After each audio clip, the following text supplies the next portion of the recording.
वही रोज के ताने। कहाँ है री?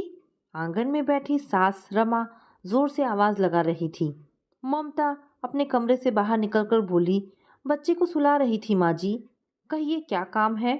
रमा ने आंखें दिखाते हुए कहा। अरे काम पूछती है, तुझे दिखाई नहीं देता कि घर में कितना काम पड़ा है? चल जाके हसुआ और खुरपी लेकर आ। द्वार पे गैया भी भूख से आवाज लगा रही है। जरा खेतों में जाकर उसके लिए घास काट लाऊं। सास रमा बाहर जाते जाते बोली, सुन, मेरे आने तक सारे जूठे बर्तन साफ हो जाने चाहिए। और ये देख, तूने अब तक आंगन में झाड़ू तक नहीं लगाई। रमा बुदबुदाते हुए बाहर निकली। जाने कहाँ से करमजली घर में आ गई। ना काम की, ना काज की, दुश्मन अनाज की। ममता के लिए यह प्रतिदिन की बात थी, पर वो कहे किससे। शाम के 4 बजने को थे, पर ममता ने अब तक अपने मुंह में अनाज का एक दाना तक नहीं डाला था।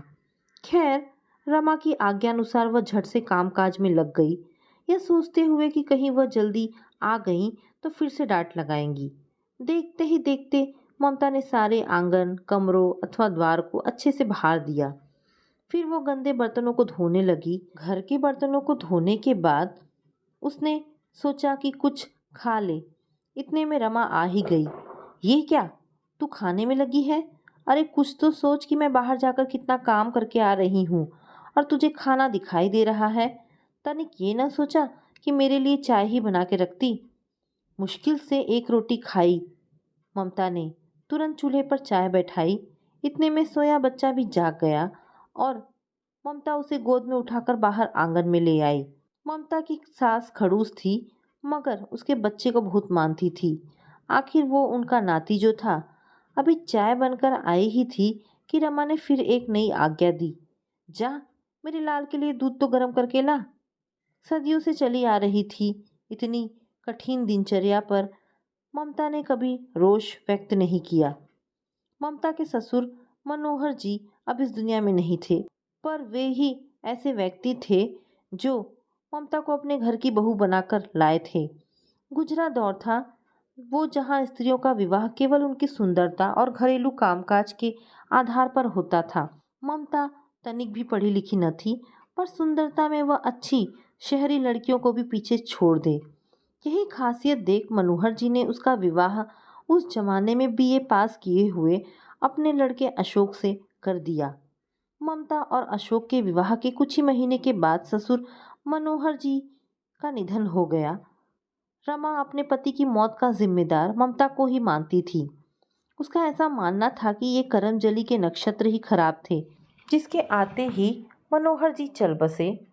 मनोहर जी की मृत्यु के पश्चात तो सास रमा ममता को घर में रखने तक को तैयार न थी, पर अशोक पढ़ा लिखा था, इसीलिए उसने अपनी माँ की बातों को अनसुना कर दिया और दूर शहर चला गया कमाने।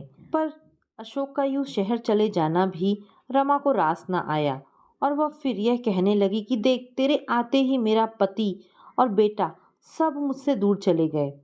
रमा की प्रतिदिन बढ़ती बेरुखी और पति अशोक की जुदाई ममता के लिए असहनीय थी, पर वो लाचार नारी हर प्रताड़ना को सहन करते हुए अपने जीवन का निर्वाह करती रही। अशोक साल भर में 2 बार छुट्टियों पर आता। ऐसे में ममता और अशोक के मिलाप से एक बेटे का जन्म भी हुआ। बेटे के जन्म के पश्चात रमा का व्यवहार थोड़ा नरम जरूर हुआ, पर खत्म नहीं। ममता के जीवन में रमा द्वारा मिलने वाले ताने आम हो चुके थे। उसे तो केवल इस बात का सुकून था कि कम से कम अशोक तो ताने नहीं देता। दिन महीना और साल निकलते गए। ममता ने एक बच्ची को भी जन्म दिया, पर वो जीवित न बच सकी। मरी बच्ची के ताने भी ममता ने खूब सुने। समय का प्रहार तो तब अधिक गहरा गया जब अशोक की नौकरी चली गई। उदासी और मासूमियत के साथ अशोक पुनः घर को आ गया। उसके आने से ममता तो खुश थी, पर अशोक परेशान था कि अब वह अपने परिवार का भरण पोषण कैसे करेगा। सालों जमा किए हुए पैसों से अशोक गांव में अपना और परिवार का खर्च तो चलाता रहा, पर अब वो बचे हुए पैसे भी समाप्ति की ओर थे। एक रात अशोक ने अपनी पत्नी ममता से कहा, ममता, मेरा सारा धन अब समाप्त हो चुका है। मैं वापस शहर को जाना चाहता हूँ। ममता ने प्रश्न किया, आप कहाँ जाएंगे? अशोक बोला, मैं यहाँ से दूर एक साधु आश्रम में जा रहा हूँ। सुना है उनके पास कई व्यक्ति काम करते हैं। मैं रुपए कमाकर यहाँ भेजता रहूँगा। ममता ने भीगी पलकों से अपने पति को निहारते हुए जाने की आज्ञा दे दी। अगले दिन अशोक कुछ साधुओं के साथ उनके आश्रम की ओर हो लिया।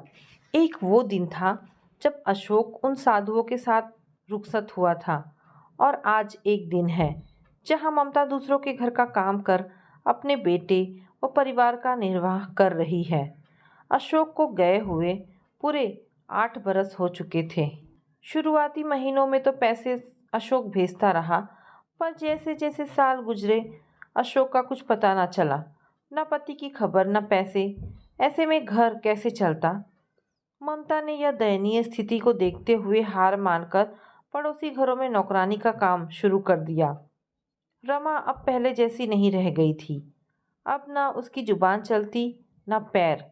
ममता के लिए बेटे राम और सास रमा दोनों को संभालना आवश्यक था। हालांकि राम अब बड़ा हो गया था, परंतु वह ऐसी स्थिति में नहीं था कि घर को चला पाए। कभी कभी लंबी जुबान और ताने मारने वाली सास को अब ममता की अहमियत समझ में आ गई थी। समय ओझल होता रहा। देखते ही देखते अगले 8 वर्ष और निकल गए। अब कुल 16 बरस हो गए थे अशोक को गए।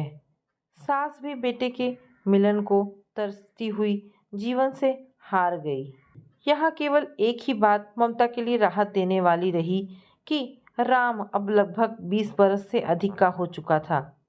वह गांव में ही कुछ लोहारों के साथ लोहे का काम किया करता था। एक दिन ममता बहुत ही थकी हुई थी।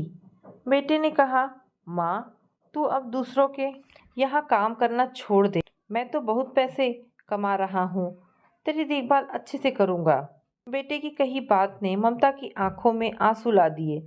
वह रोते हुए बोल पड़ी, हाँ राम, अब तू ही तो मेरा सहारा है। रात गहरी नींद में थी। राम अपनी माँ के बगल वाले कमरे में ही सो रहा था, पर ममता की आंखों में नींद कहाँ। वह चारपाई पर जागी बैठी थी, जाने क्या सोच रही थी। ममता कभी अपने हाथों को निहारती तो कभी पैरों को, तो कभी झट से खड़ी हो जाती है। सामने जाती फिर चारपाई पर बैठ जाती। ममता के मन में होने वाले उथल पुथल यह साफ दर्शा रहे थे कि वह अब भी अपनी सौंदर्यता को तलाश रही है, जिसे जाने कितनी कामुक निगाहों ने दूषित कर दिया था। उन मुश्किल दिनों में दूसरों के घरों में काम करने के दौरान उसे अनगिनत बार दूषित निगाहों और दूषित मानसिकता के लोगों का सामना करना पड़ा। भला एक माँ अपने बेटे से इन बातों को कहे भी तो कैसे? अगले दिन की सुबह जैसे ही ममता ने घर से बाहर काम पर जाने की तैयारी की, राम ने उसके पैर पकड़ लिए और रोकते हुए कहा, माँ, अब नहीं। राम की जिद और चीड़ होते अपने शरीर को देख ममता ने उसका मान रख लिया। अब राम ही घर से बाहर काम करता और अपनी माँ की देखभाल करता। राम के इस कर्तव्य को देख आसपास की औरतें यह कहने लगी, देख ममता, तेरी मेहनत रंग लाई। तेरा बेटा राम तेरे सारे दुख दूर करेगा। तेरी सास रमा और तेरा पति अशोक तो छोड़ के चले गए, पर राम तेरा साथ है। अब तू इसे ही अपना सौभाग्य समझ। समय तो अपने पंख लगाए उड़ता चला जा रहा था। ममता को अब देरी थी तो केवल अपनी बहू के आने की। शाम जैसे ही राम घर को आया, अपनी माँ को मुस्कुराता देख बोला, माँ, तेरे चेहरे पर हंसी अच्छी लगती है, यूं ही हंसा कर। सदियों बीत गए थे ममता को मुस्कुराए, पर आज वो प्रसन्नता का वास्तविक अनुभव कर रही थी। यूं ही हंसते खिलखिलाते ममता ने राम को कहा, क्यों रे, अब मुझे बूढ़ा ही मान